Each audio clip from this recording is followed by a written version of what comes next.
Bienvenue à une nouvelle leçon pour le cours en programmeur en Java, intitulé Server-Side Java. Alors tout de suite le menu. Nous allons voir l'importance du Server-Side Computing. On va voir les patterns MVC. On va voir les architectures distribuées. Et puis enfin, on va voir le Java et les applications de tierces parties. Alors on va commencer par le premier point, à savoir l'importance du Server-Side Computing. Alors, on va parler du phénomène d'Internet tout à fait au début. Alors, l'Internet, comme vous devez le savoir, reste un élément incontournable au niveau du monde entier maintenant. Alors maintenant, vous voyez bien sûr d'une manière plus répandue le e-commerce qui commence à être vulgarisé de telle manière à ce que maintenant tout le monde a la possibilité de pouvoir acheter online et ainsi de suite. Alors maintenant, effectivement, avec le langage de programmation Java, il a toutes les bibliothèques ainsi que toutes les classes possibles qui permettent bien sûr de préparer et de concevoir des programmes conçus pour bien sûr ces réalisations-là. Alors le e-commerce, le home banking, donc ce sont des applications bancaires, des portails comme des moteurs de recherche et ainsi de suite. Et ainsi que des recherches de solutions acceptables. Alors maintenant, la scalabilité et fiabilité. Alors, nous avons besoin d'un load balancing et bien sûr de fault tolérance, là ce qu'on appelle les tolérances de panne. Alors bien sûr, comme tout n'importe quel langage de programmation, si vous n'avez pas de tolérance de panne, vous risquez d'avoir des programmes très graves au niveau de votre développement, au niveau de votre système et ainsi de suite. Alors, pour vous expliquer un petit peu la tolérance de panne, vous pouvez avoir au niveau d'un poste bien précis, on va sortir un petit peu de la programmation. Alors, un poste généralement ne doit jamais tomber en panne. Pourquoi? Parce que vous avez plusieurs tolérances de panne.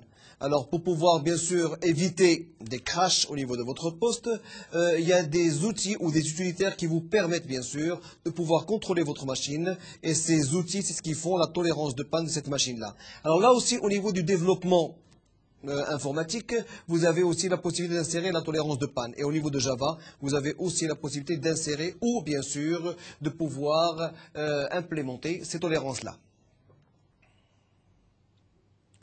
Atteindre la plus large cible possible d'utilisateurs. Là, c'est le souci majeur maintenant de Java. Et c'est pour ça que tout le langage de programmation est indépendant du système d'exploitation. Alors, comme j'ai déjà expliqué au niveau de toute première leçon, Java reste un langage de programmation qui est orienté objet d'abord. Et puis après, c'est un langage de programmation qui est portable, c'est-à-dire que vous pouvez le lancer sur n'importe quelle plateforme, Unix, Linux, Windows, Solaris, tout ce que vous voulez. Du fait qu'il s'exécute avec une Java Virtual Machine, et la Java Virtual Machine reste indépendante de toute plateforme existante. Indépendance des capacités, bien sûr, du HW. Alors maintenant, on va voir le pattern MWC. Qu'est-ce qu'un pattern? Un pattern est une solution à un problème typique. Alors maintenant, lorsque vous avez plusieurs problèmes, lorsque vous en trouvez la solution, c'est ce qu'on appelle un pattern. Il a un cadre d'application, c'est tout à fait normal, donc il a, si vous voulez, un environnement d'application. Il y a du pour et du contre au niveau des patterns, parce qu'en principe, ça peut résoudre le problème, comme ça peut ne pas résoudre le problème.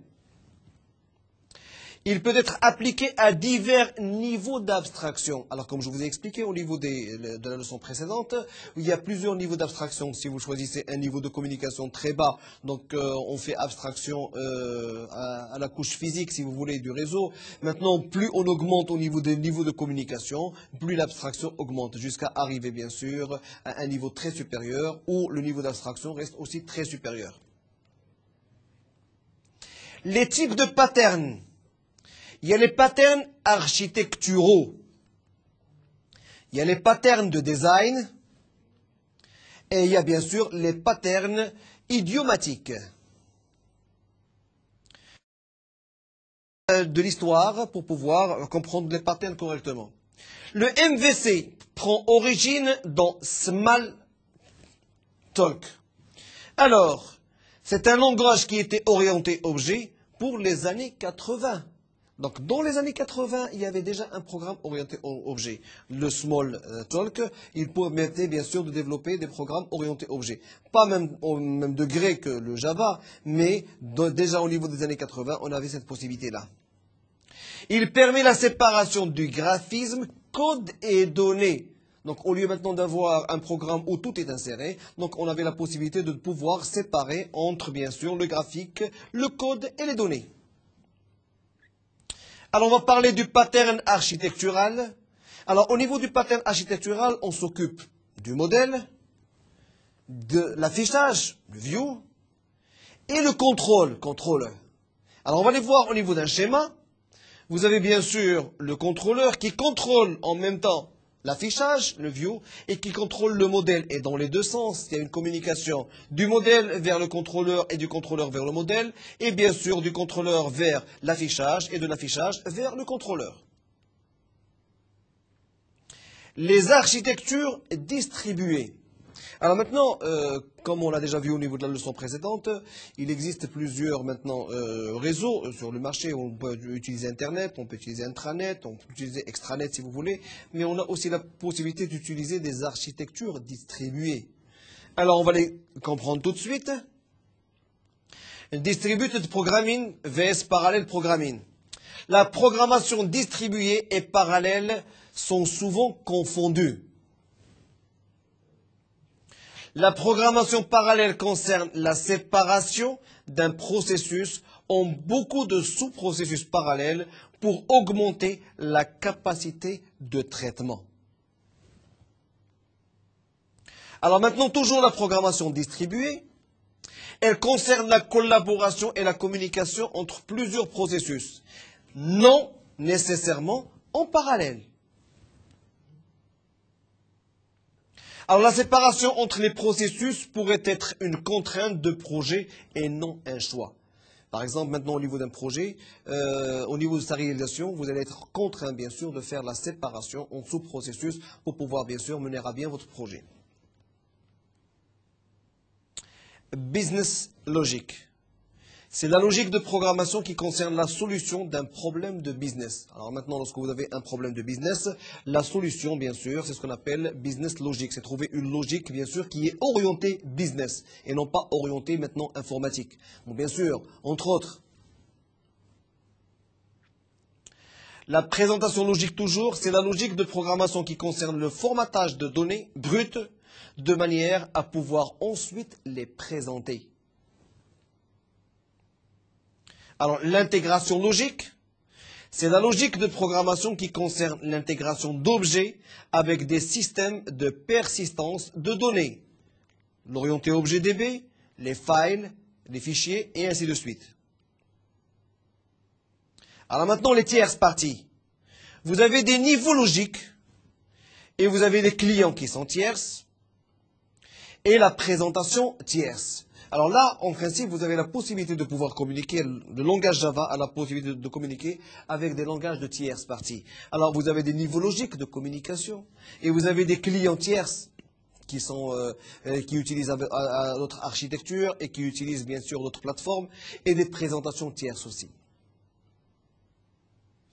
Le business tierce, l'intégration du tierce au niveau bien sûr de votre langage de programmation, et les ressources tierces. Alors maintenant, on va voir l'architecture client-serveur. Alors tout d'abord, elle se base sur le FAT client. Le client contient la business logic, donc la logique client, elle est bien sûr adaptée au FAT client. Et elle est vraiment facile à développer. Elle n'est pas difficile par rapport à d'autres, bien sûr, programmes à préparer. Elle est facile à développer, comme je disais. Elle est ingérable face à la croissance des exigences. Et là, ça reste un point faible. C'est parmi les inconvénients qu'il y a. C'est que malheureusement, pour l'instant, elle est ingérable face à la croissance très rapide des exigences. Alors, les deux tierces maintenant est égal à client-serveur pur. Les architectures multi-tierces ou n-tierces. Nous avons un thin client. Elle se base sur plus de 2 niveaux. Et le client contient seulement la capacité de présenter les données. C'est au niveau client maintenant que la présentation des données se fait. La business logic est séparée de la présentation logique. Donc il y a deux formes différentes. Vous avez la business logic et la présentation logique. Alors on va le voir sous forme d'un schéma. Vous avez un client qui demande une machine ou une autre, qui vous renvoie bien sûr vers d'autres machines. Et ça l'objectif bien sûr du serveur side de Java. Alors combien de tiers on peut utiliser? Donc un minimum de 3.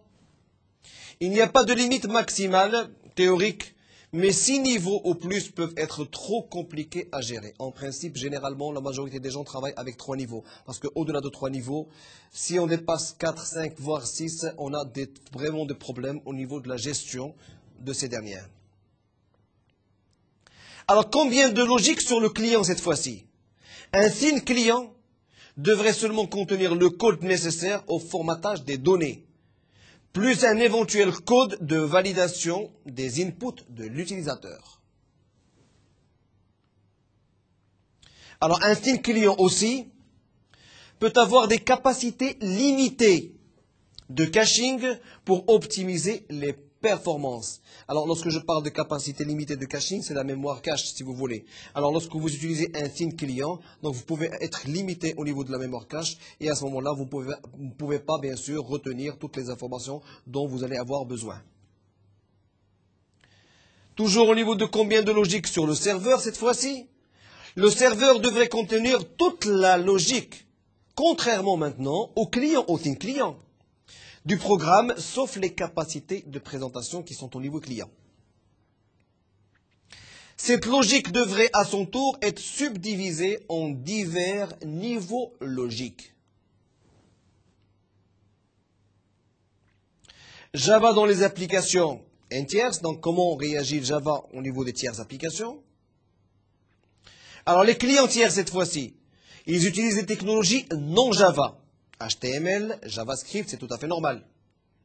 Ils utilisent des applets, c'est-à-dire ils font recours, bien sûr, à des programmes développés en Java, et bien sûr, grâce à des scripts CGI ou à des servlets, si vous voulez, vous avez la possibilité de pouvoir exécuter ces programmes au niveau, bien sûr, d'autres programmes autres que Java. Et le Web Start. Alors la présentation de tiers, cette fois-ci, donc les servlets. Alors, vous vous rappelez que les servlets, ils ont remplacé les scripts CGI. Alors, les servlets, ils ont présenté plusieurs avantages. Le premier avantage qu'ils ont présenté, c'est que maintenant, les servlets utilisent le multithreading, ils utilisent le thread de Java. Donc, ce qui fait que vous avez une bonne, si vous voulez, utilisation de la mémoire, une bonne optimisation de la machine. Et en cas de problème, c'est le thread en question qui plante et non pas la machine qui plante. Et le deuxième avantage, c'est bien sûr le niveau augmenté, ou le niveau, bien sûr, très poussé de la sécurité. Le JSP maintenant. Alors le JSP reste aussi, si vous voulez, une chose très importante. Ce n'est pas un service, mais ça reste un composant très important pour pouvoir utiliser bien sûr les tierces parties. Alors les business tierces, ils utilisent les servlets et les JSP qui restent déconseillés. Ils utilisent les classes Java.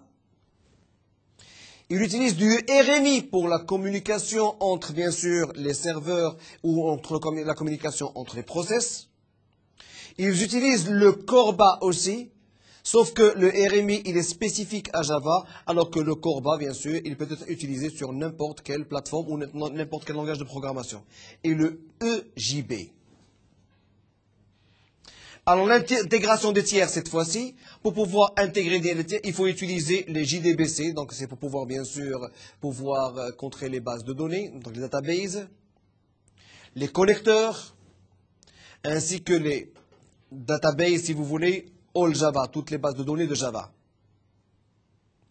Alors les technologies de support ou les technologies supportées restent les services Java Mail, qui restent des services de communication, le JMS, et le JTS ainsi que le JTA. Alors rappelez-vous maintenant, au niveau de notre précédente, on avait présenté chaque service et chaque composant que vous voulez de voir. ainsi que le JAXP, qui est bien sûr, si vous voulez, le script bien sûr, de conversion de l'XML. Alors maintenant, la séparation des tâches. Alors effectivement, on utilise des tâches qui sont assemblées. On utilise les déployeurs. Doit les déployer parce qu'au niveau de séparation des tâches, on doit d'abord les assembler et puis les déployer pour pouvoir bien sûr les intégrer au niveau de votre programme. Et on doit les programmer. Donc il y a 3 étapes à faire. La séparation des tâches, on doit les assembler, déployer et les programmer. Ce qu'on appelle la segmentation si vous voulez. Alors la qualité du software cette fois-ci, à travers la programmation orientée objet, à travers les composants de programmation. Et on a terminé ce cours-là. Alors maintenant, si vous avez besoin d'informations complémentaires, vous pouvez toujours vous connecter au site de Netuno en cliquant sur le lien MedNetU.